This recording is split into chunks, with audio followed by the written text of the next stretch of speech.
ಎಲ್ಲಿ ಹೆಲ್ಮೆಟ್ ಅಲ್ಲಿ ಬೇಕರಿಯಲ್ಲಿ ಹೆಲ್ಮೆಟ್ ಬೇಕರಿಯಲ್ಲಿ ಒಂದು ಸಿಗುತ್ತದೆ ಹೆಲ್ಮೆಟ್ ಸಿಗುತ್ತದೆ.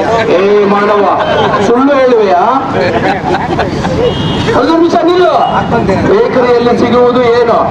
ಸಿಹಿ ತಿಂಡಿಗಳು ಕನ್ನಡಿಯಲ್ಲಿ ಆ ಕಡೆ ಈ ಕಡೆ. ನಿನ್ನ ಹೆಲ್ಮೆಟ್ ಯಾವಾಗ ಗಾಸ್ತಿಗೆ ಹೆಲ್ಮೆಟ್ ಕೊಡಿಸು ಇಲ್ಲೇನೆ ಫೋನ್ ಪೇ ಮಾಡಿ. ಈಗ ನಂಬರ್ ಕೊಡಿ. ಚಿತ್ರಗುಪ್ತರೆ ನಿಮ್ಮ ಸಂಚಾರಿ ದೂರವಾಣಿ ಚಿತ್ರಗುಪ್ತರೆ ಈ ಶ್ರೀನಿವಾಸನ ಮಾಡಿರುವ ಅಪರಾಧವಾದರೂ ಏನು ನೋಡಿ. 5 ಬಾರಿ ಇದೇ ರಸ್ತೆಯಲ್ಲಿ ಇದೇ ತರ ಯಾಕೋ ಮಾನವ ಬದುಕುವುದು ಇಷ್ಟವಿಲ್ಲವೇ ನಿನಗೆ? ಎಷ್ಟು ಇಲ್ಲ ನಿಮ್ಮನೆ ಮಾಲೀಕ ನೀನಲ್ಲ. ಅವನೇನಾದ್ರು ಇಲ್ಲದೆ ನಮ್ಮ ವಾಹನ ಸವಾರರೇ ಸ್ವಲ್ಪ ಎಚ್ಚರ ತಪ್ಪಿದ್ರೆ ನೀವು ಯಮಲೋಕಕ್ಕೆ ಹೋಗೋದು ಗ್ಯಾರಂಟಿ ಅಂತ ಯಮಧರ್ಮರಾಜ ವೇಷಧಾರಿ ವಾಹನ ಸವಾರರಿಗೆ ಎಚ್ಚರಿಕೆ ನೀಡಿದ ದೃಶ್ಯ ಚಿಕ್ಕಬಳ್ಳಾಪುರ ನಗರದಲ್ಲಿ ಕಂಡುಬಂತು. ಚಿಕ್ಕಬಳ್ಳಾಪುರ ನಗರದ ಡಾಕ್ಟರ್ ಬಿಆರ್ ಅಂಬೇಡ್ಕರ್ ವೃತ್ತದಲ್ಲಿ ಸಾರಿಗೆ ಇಲಾಖೆ ಹಾಗೂ ಪೊಲೀಸ್ ಇಲಾಖೆ ಸಹಯೋಗದಲ್ಲಿ ಏರ್ಪಡಿಸಿದ್ದ ರಸ್ತೆ ಸುರಕ್ಷತಾ ಸಪ್ತಾಹದ ಪ್ರಯುಕ್ತ ಜನರಿಗೆ ಅರಿವು ಮೂಡಿಸಲು ಯಮಧರ್ಮರಾಜ ಹಾಗೂ ಚಿತ್ರಗುಪ್ತ ಪಾತ್ರಧಾರಿಗಳು ರಸ್ತೆಗಿಳಿದು ಹೆಲ್ಮೆಟ್ ಧರಿಸದೆ ಬಂದ ವಾಹನ ಸವಾರರನ್ನ ತಡೆದು ಎಚ್ಚರಿಕೆ ನೀಡಿದ್ದರಲ್ಲದೆ ಎಚ್ಚರ ತಪ್ಪಿದ್ರೆ ಪ್ರಾಣ ಕಳೆದುಕೊಂಡು ಯಮಪಾಷಾಣದಿಂದ ಯಮಲೋಕಕ್ಕೆ ಕರೆದೊಯ್ಯಬೇಕಾಗುತ್ತದೆ ಅಂತ ಹೇಳೋದರ ಮೂಲಕ ಜಾಗೃತಿ ಮೂಡಿಸಿದ್ರು. ಮಾನವ ಅಲ್ಲಿ ತೋರಿಸಿ ಬಾಲಕ ಬಂದ್ಮಾಡು ಮಾಡಿ ಸುಳ್ಳನ್ನು ಹೇಳಿದರೆ ನಾಲಿಗೆಯನ್ನು ಸೀಳಿ ಬಿಟ್ಟೇನೋ. ನಿನ್ನ ಹೆಸರೇನು? ಇದೆಯಾ? ಎಲ್ಲಿದೆಯಾ? ಇದೆಯಾ? ಎಲ್ಲಿದೆಯಾ? ನಾನು ಆಫೀಸಲ್ಲಿ ಇದೆಯಾ?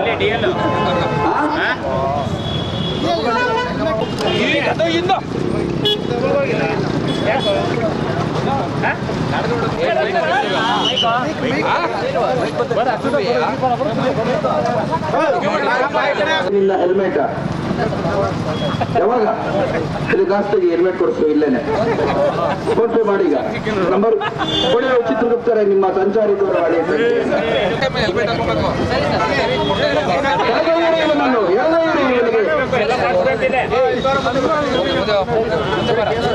ಶಿರಸ್ತ್ರಾಣವಿಲ್ಲದೆ ಇದೇ ರಸ್ತೆಯಲ್ಲಿ 4-5 ಬಾರಿ ಬಂದಿರುತ್ತಾರೆ. ಇವನ ನಾಮಾಂಕಿತವಾದರೂ ಏನು?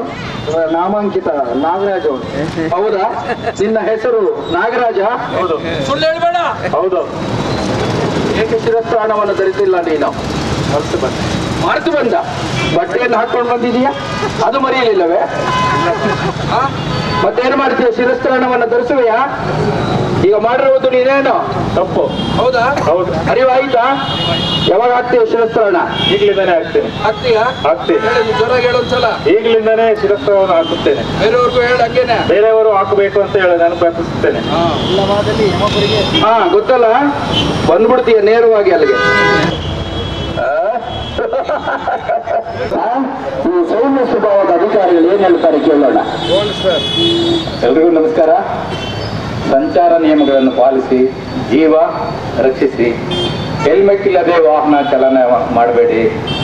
ಟೂ ವೀಲರ್ಗೆ ಆಮೇಲೆ ಎಲ್ಲ ಹೆಲ್ಮೆಟ್ ಇಲ್ಲದೆ ಚಾಲನೆ ಮಾಡಬೇಡಿ ಅಂತ ಹೇಳಿ ನಾವು ಕಾರಲ್ಲಿ ಹೋಗ್ತಾ ಇದ್ದೀವಿ, ಕಾರ್ಗೆ ಹಾಕ್ತಾರೆ ಹೆಲ್ಮೆಟ್ ಅಂತ ಹೇಳಿ ಇಲ್ಲ. ಟೂ ವೀಲರ್ಗೆ ದ್ವಿಚಕ್ರ ವಾಹನಗಳಲ್ಲಿ ಕಡ್ಡಾಯವಾಗಿ ಹೆಲ್ಮೆಟ್ ಇಲ್ಲದೆ ವಾಹನ ಚಾಲನೆ ಮಾಡಿ. ಮೊಬೈಲ್ ಬಳಕೆ ಮಾಡಿಕೊಂಡು ಕತ್ತು ಹಾಗೆ ಇರುತ್ತೆ. ಈಗ ನರಗಳೆಲ್ಲ ಸ್ವಾಸ್ಥ್ಯ ಕಳ್ಕೊಬಿಡ್ತಾ ಇದ್ದಾವೆ. ನಮ್ಗೆ ಹೀಗೆ ಹೋಗ್ತಾ ಇದೆ, ಎಲ್ಲೋದ್ರೂ ಎಡಗೈಗೆ ನಮಗೆ ಕತ್ತು ಹೋಗ್ತಾ ಇದೆ. ದಯವಿಟ್ಟು ಮೊಬೈಲ್ ಬಳಕೆ ಮಾಡಬೇಡಿ. ಮತ್ತೆ 3 ಜನ ಪಿಲಿಯನ್ ರೈಡರ್ ಒಬ್ಬನೇ ಇರೋದು, 3 ಜನ ಯಾವುದೇ ಕಾರಣಕ್ಕೂ ಹಾಕ್ಬೇಡಿ. ಇನ್ಶೂರೆನ್ಸ್ ಇರೋದು ಬರೀ 2 ಮಾತ್ರ, 3 ಜನಕ್ಕಿಲ್ಲ ಇನ್ಶೂರೆನ್ಸ್. ಅದಕ್ಕೋಸ್ಕರ ಒಬ್ಬರಿಗಾದ್ರೂ ಇನ್ಶೂರೆನ್ಸ್ ಬರಲಿ. ಜನವರಿ 15/1/24ರಿಂದ 14/2/24ರವರೆಗೆ ರಸ್ತೆ ಸುರಕ್ಷತಾ ಮಾಸ ಒಂದು ಹಮ್ಮಿಕೊಬೇಕಂತ ರಾಜ್ಯ ಸರ್ಕಾರದವರು ನಮಗೆ ಹೇಳಿರ್ತಾರೆ. ಅದರ ಅಂಗವಾಗಿ ಪೊಲೀಸ್ ಇಲಾಖೆ, ನಮ್ಮ ಇಲಾಖೆ ಹಾಗೂ ಸಾರಿಗೆ ಇಲಾಖೆ ಹಾಗೂ ಜಿಲ್ಲಾಡಳಿತ, ಮಾನ್ಯ ಜಿಲ್ಲಾಧಿಕಾರಿಗಳು ಇದನ್ನು ಉದ್ಘಾಟನೆ ಮಾಡಿರ್ತಾರೆ.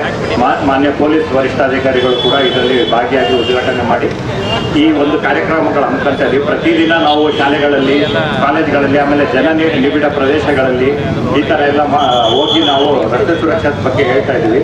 ಇನ್ನು ಹೆಲ್ಮೆಟ್ ಇಲ್ಲದೆ ಓಡಿಸಬಾರ್ದು ಅಂತ ಎಲ್ಲ ನಮ್ಮ ಇನ್ಸ್ಪೆಕ್ಟರ್ ಸಾಹೇಬ್ರು ಹೇಳಿರ್ತಾರೆ. ಅದ್ರ ಬಗ್ಗೆ ಮತ್ತೆ ಮಾತಾಡೋದು ಏನಿರೋದಿಲ್ಲ.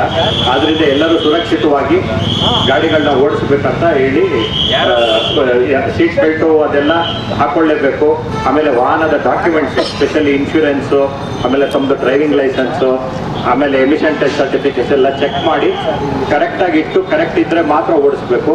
ಆಮೇಲೆ ಯಾವುದೇ ಕಾರಣಕ್ಕೂ ಚಿಕ್ಕ ಮಕ್ಕಳಿಗೆ, 18 ವರ್ಷಕ್ಕಿಂತ ಕಮ್ಮಿ ಇರೋ ಮಕ್ಕಳಿಗೆ, ಲೈಸೆನ್ಸ್ ಇಲ್ಲದೆ ಇರೋಂಥ ಮಕ್ಕಳಿಗೆ ಗಾಡಿಗಳನ್ನ ಕೊಡಬಾರ್ದು ಓಡಿಸೋಕ್ಕೆ. ಯಾಕಂದರೆ ಅವ್ರಿಗೆ ಆಕ್ಸಿಡೆಂಟ್ ಆದರೆ ಸಣ್ಣ ಗಾಯಗಳಾದರೂ ತಡ್ಕೊಳ್ಳೋಂಥ ಶಕ್ತಿ ಇರಲ್ಲ. ಅಂದರೆ 18 ಆದವ್ರಿಗೆ ಇರ್ತದೆ ಅಂತ ಅಲ್ಲ. ಈಗಲೇ ಇತ್ತೀಚೆಗೆ ದಿನಗಳಲ್ಲಿ ನಾವು ನೋಡ್ತಾ ಇದ್ದೀವಿ, ಒಂದು 3-4 ತಿಂಗಳಿಂದ ತುಂಬ ಆಕ್ಸಿಡೆಂಟ್ಸ್ ಆಗ್ತಾಯಿದೆ. ಹೈವೇಯಲ್ಲಿ ಕೂಡ ತುಂಬ ಆಕ್ಸಿಡೆಂಟ್ ಆಗಿದೆ, ನಮ್ಮೆಲ್ಲರಿಗೂ ಗೊತ್ತಿದೆ. ಇದನ್ನೆಲ್ಲ ಅವಾಯ್ಡ್ ಮಾಡ್ಬೋದಾಗಿತ್ತಂತ ಆಕ್ಸಿಡೆಂಟ್ ಒಂದು ಕುಡಿದು ಚಾಲನೆ ಮಾಡಬಾರ್ದು. ಆಮೇಲೆ ಇದೆಲ್ಲ ಅವಾಯ್ಡ್ ಮಾಡ್ಬೋದಾಗಿತ್ತಂತ ಆಕ್ಸಿಡೆಂಟ್ಸ್ ಒಂದು ಲೆಕ್ಕ ಪ್ರಕಾರ 1,53,000 ಜನ ಹೋದ ವರ್ಷ ಸತ್ತಿದ್ದಾರೆ ಆಕ್ಸಿಡೆಂಟಲ್ಲಿ.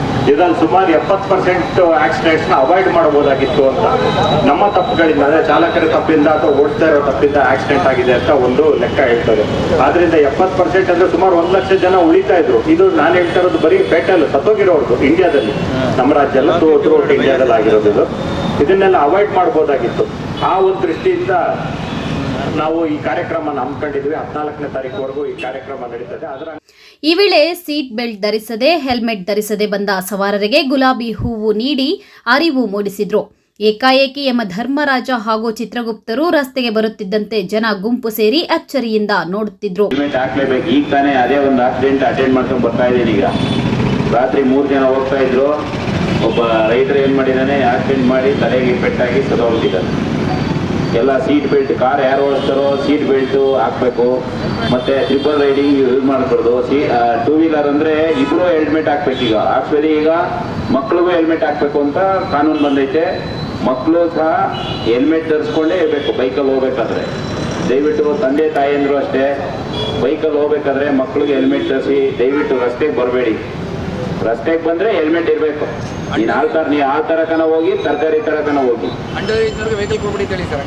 ಮತ್ತೆ ಯಾರು 18 ವರ್ಷದ ಒಳಗಿರ್ತಾರೆ ಅವ್ರಿಗೆ ದಯವಿಟ್ಟು ಯಾರು ಮೋಟರ್ ಸೈಕಲ್ ಆಗಿ ಯಾವುದೇ ವೆಹಿಕಲ್ ಕೊಡೋಕೆ ಹೋಗಬೇಡಿ. ಯಾಕಂದ್ರೆ ಅವರು ಅಫೆನ್ಸ್ ಮಾಡಿದ್ರು ತಂದೆ ತಾಯಿಗೆ ಬರುತ್ತೆ ಅದು. ಈ ವೇಳೆ ಚಿಕ್ಕಬಳ್ಳಾಪುರ ನಗರ ಠಾಣೆ PSI ನಂಜುಂಡಯ್ಯ ಸೇರಿದಂತೆ ಹಲವರು ಅಧಿಕಾರಿಗಳು ಭಾಗಿಯಾಗಿದ್ದರು. ಕಳವಾರ ಅರುಣ್, MMTV ನ್ಯೂಸ್, ಚಿಕ್ಕಬಳ್ಳಾಪುರ.